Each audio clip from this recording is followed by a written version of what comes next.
최근 언론을 통해 소개된 판례를 알기 쉽게 풀어주는 법률 보감 세상에 이런 법이 고정환 변호사 나오셨습니다. 변호사님 안녕하세요. 네, 안녕하십니까? 네, 자 오늘은 경남 지역에서 발생한 이 사건들에 관한 최근 판결들 준비해 오셨다고 하는데, 자 먼저 이 소개해 주실 판결 어떤 건가요? 네, 요즘 이슈되고 있는 성범죄에 관한 한 판결인데요. 네. 혹시 기습추행이란 말을 들어보신 적 있으신가요? 네, 기습추행 말 그대로 기습적으로 추행하는 건가요? 네네. 예. 형법에서 정해놓은 이른바 성추행은 폭행 또는 협박을 행사해서 성적인 접촉을 할 때 성립되는데요. 예. 기습추행이라는 것은 방금 말씀하신 것처럼 말 그대로 순간적인 기습적인 방법으로 추행을 하는 경우를 의미하는 것인데요. 네네. 우리가 흔히 생각하는 물리적이거나 강압적인 폭행이 아니라 순간적으로 하는 순간에 신체를 만진다거나 마치 자연스러운 행동인 것처럼 해서 신체에 접촉을 하는 경우죠. 예. 이런 거는 우리가 흔히 생각하는 폭행이 아니잖아요. 그렇죠. 그러한 기습추행도 성추행이 될 수 있는지에 대해서 최근에 대법원에서 명확한 기준을 정한 판결이 선고되었습니다. 그렇군요. 자, 이 말씀하신 대로라면은 기습추행이라는 것은 일상생활에서 사실 좀 쉽게 발생할 가능성이 높아 보이는데, 구체적인 사건 내용에 대해서 좀 들어볼까요? 네. 미용업체 대표인 A씨는 2016년경 경남 밀양시의 한 노래방에서 직원들과 회식하던 도중에 여직원 B씨를 자신의 옆자리에 앉힌 다음에 일하는 게 어렵지 않느냐, 힘든 게 있으면 말하라면서 귓속말을 하고 예. 오른쪽 허벅지를 쓰다듬고 또 B씨의 볼에 갑자기 입맞춤을 한 혐의로 기소가 되었습니다. 예. 이에 대해서 1심은 A씨의 혐의를 유죄로 모두 판단해서 벌금 500만 원, 성폭력 치료 프로그램 이수 40시간, 네. 아동 청소년 관련 기간 취업 5년간 제한을 명했는데요. 예. 하지만 2심은 이를 뒤집고 A씨에게 무죄를 선고했습니다. 무죄를 선고했다고요? 네네. 그 2심은 그 판결 이유에 대해서 예. A씨가 갑자기 B씨 볼에 입 맞췄다는 건 믿기 어렵고 허벅지를 쓰다듬은 사실 같은 경우에는 인정은 되는데 예. 그 기습추행이라는 경우를 하더라도 폭행 행위라고 인정될 수 있을 정도의 유형력의 행사가 있어야만 된다. 그런데 당시 피해자의 반응, 회식에 참석한 다른 사람들의 상황 인식 등에 비추어 봐서 당시 그 B씨의 허벅지를 만진 행위가 폭행 행위 정도는 아니다.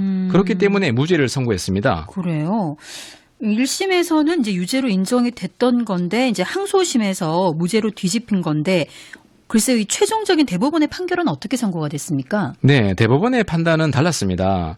대법원에서는 기습추행 당시에 피해자가 항의하거나 반발하는 등의 거부 의사를 즉각 밝히지 않은 경우에도 과연 강제추행죄가 성립되는지에 대해서 쟁점이 되었거든요. 네네. 이에 대해서 대법원은 기습추행에 있어서 폭행 행위는 반드시 상대방의 의사를 억압할 정도의 것임을 요하지 않고 예. 상대방의 의사에 반하는 정도의 유형력 행사가 있으면 그 힘의 대소강약을 불문한다고 밝혔습니다.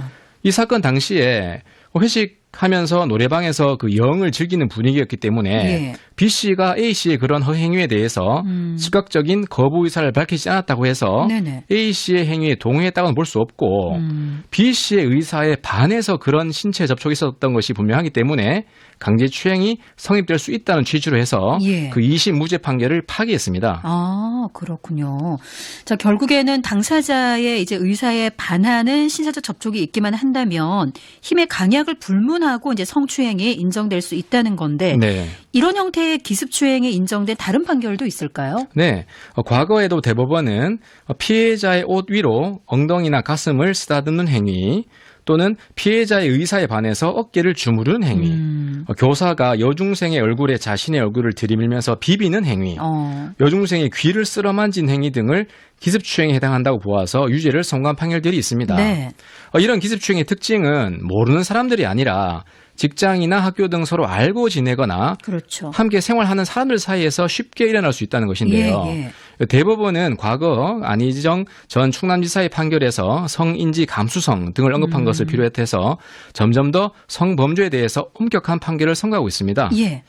여기서 한 가지 더 말씀드리고 싶은 것은 이 강제추행죄를 범하게 되면은 대부분 예. 최소 1년에서 한 10년 사이의 기간 동안에 아동이나 청소년들이 출입하는 학원이나 학교, 체육시설, 종구시설 같은 곳에서 취업을 할 수 없게 되거든요. 네. 그러니까 같이 생활하는 과정에서 막연하게 이 정도는 괜찮겠지 하면서 타인의 신체에 접촉을 하게 될 경우에는 형사처벌은 물론이고 취업 제한에 이르는 위험에 처하실 수 있으니까 이런 점을 반드시 명심하셔야 되겠습니다. 그렇습니다. 본인이 생각하기에 우리는 뭐 친밀한 관계니까 이 정도는 괜찮지 않겠냐라고 생각하는 그 부분부터가 특히나 좀 주의해야 될 부분인 것 같고요. 네. 자, 다음으로 소개해 주실 판결은